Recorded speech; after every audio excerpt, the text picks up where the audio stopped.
जय श्रीकृष्ण दोस्तांनो, आज आपण 12 आणि 13वा श्लोक पाहत आहोत. श्लोक 12. सर्वद्वाराणि संयम्य मनोरथै निरुध्य च मुद्ध्यार्धायात्मनः प्राणमास्थितो योगधारणम्. श्लोक 13.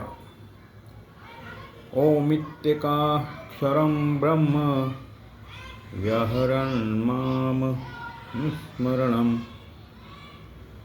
या प्रयाति त्यजद्देहं देहं स याति परमां गतिम्.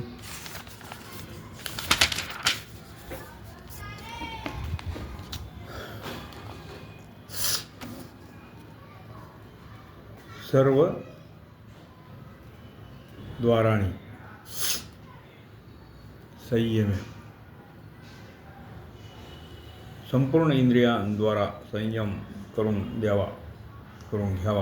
अर्थात स्पर्श, शब्द, स्पर्श, रूप, रस, गंध या पाचही विषयापासून क्रमाने स्तोत्र, त्वचा, नेत्र, रसना आणि नासिका या पंचेंद्रियाच्या इंद्रियांना, तसेच बोलणे, ग्रहण करणे, गमन करणे, मूत्र त्याग, मलत्याग इत्यादी पाचही क्रियापासून क्रमाक्रमाने वाणी, हात, चरण, उपस्थ आणि गुदा या पाच कर्मेंद्रियाचा संपूर्णपणे निरोध करावा. म्हणजे इंद्रिये आपापल्या स्थानात राहतील. मनो हृदयी निरुध्यच, मनाच्या हृदयातच निरोध करावा. अर्थात मनाला विषयाकडे जाऊ देऊ नये, ज्यामुळे मन आपल्या स्थानात हृदयात राहील. मूर्धान्धायात्मनः प्राणम, प्राणाला मस्तकात धारण करावे. अर्थात प्राणावर आपला अधिकार प्राप्त करून 10व्या द्वारात ब्रह्मरंध्रात प्राणाला रोखून धरावे.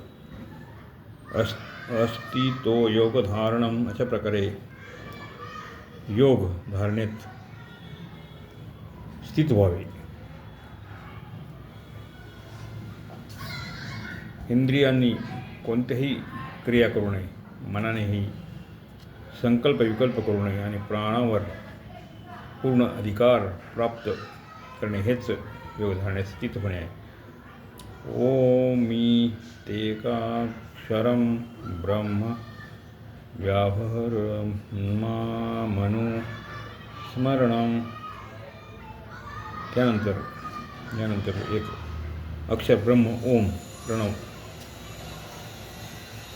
चा मानसिक उच्चार करावा आणि माझे अर्थात निर्गुण निराकार परम अक्षर ब्रह्माचे ज्याचे वर्णन याच अध्यायाच्या 3ऱ्या श्लोकात झाले आहे स्मरण करावे.